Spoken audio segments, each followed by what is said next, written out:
Asante sana. Kwa jina naitwa Masudi Kibwana. Mimi ni msanii, nimebase saizi katika uchoraji. Ingawa kwa ujumla tunaiita wasanii wa sanaa za uhoni. Mara nyingine utasikia sanaa za ufundi. Lakini nimejikita zaidi katika sanaa za uchoraji na yes. Karibu. Asante sana. Naitwa Scholastica Sultan. Kwenye mradi huu wa Vinyago Vibes nipo kama mratibu msaidizi. Lakini pia nafanya sanaa za uchongaji kwenye upande wa mimi natumia medium ambayo ni edible. Nafanya kuchonga keki. Tunasema sanaa ni pana. Okay. Mratibu mkuu. Karibuni sana. Mradi huu una jina? Huu mradi una jina, unaitwa Vinyago Vibe. Okay, Vinyago Vibe. Yes. Madhumuni ya Vinyago Vibe ni nini? Madhumuni ya Vinyago Vibe ni naweza kusema kwamba ni kufufua. Tumia neno la kufufua simaanishi kwamba uchongaji umekufa.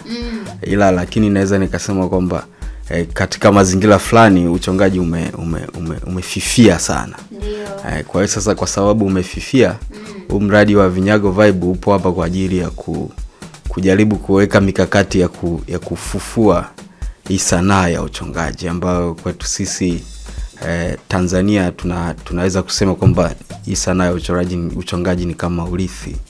Urithi mkubwa sana kwa sababu ina historia ndefu hapa Tanzania. Na wachongaji wengi tu ambao wamepita hapa Tanzania wamefanya mambo makubwa sana kwenye sanaa ya uchongaji, lakini sasa kwa asilimia kubwa tunaiona kama hatuioni ikienda zaidi kwa vijana. Sasa Vinyago Vibe tuna mpango huo wa kuileta zaidi hii sanaa kwa vijana. Okay. Mradi ushaanza au bado tuko kwenye mchakato wa kutafuta hawa vijana wanaofanya hii kazi ya uchongaji? Kwa sasa hivi tunaweza tukasema kwamba kwa sababu tayari tuko ndani ya muda, tunaweza kusema mradi umeanza, lakini ndio maana tuko hapa kwa sababu mradi umeanza, lakini bado tunaendelea na michakato mingine ya kiutekelezaji kwa sababu mradi kwa asilimia kubwa utaenda kufanyika mkoani Mtwara. Na baadaye utakuja kumalizikia hapa Dar es Salaam kwa sababu tunaenda Mtwara kwa sababu Mtwara ndio ukizungumzia sanaa ya uchongaji kule ndiko ambako kuna historia kubwa sana ya hii sanaa. Okay. Na utadumu kwa muda gani? Yaani upo kwa muda gani? Mwaka, miezi, miaka? Huu mradi lengo letu uwe ni mradi endelevu.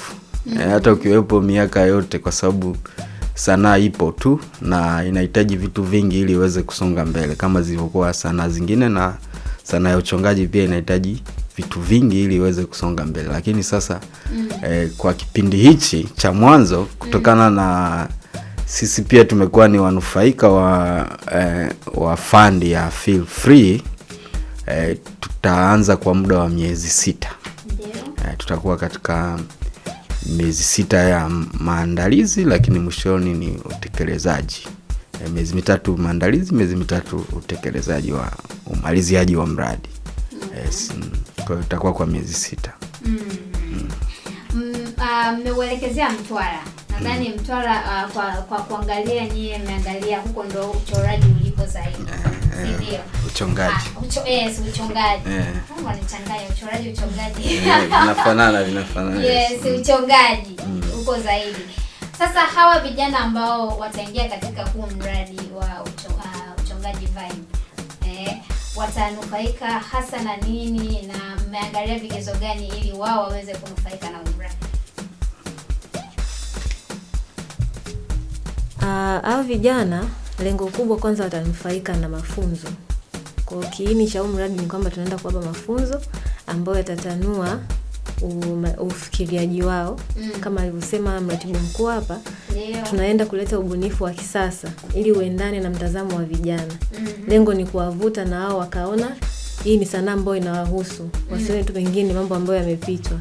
Kwa hiyo watanufaika kwanza na ile elimu ambayo wataipata. Hiyo ndio mnufaiko wa kwanza kabisa.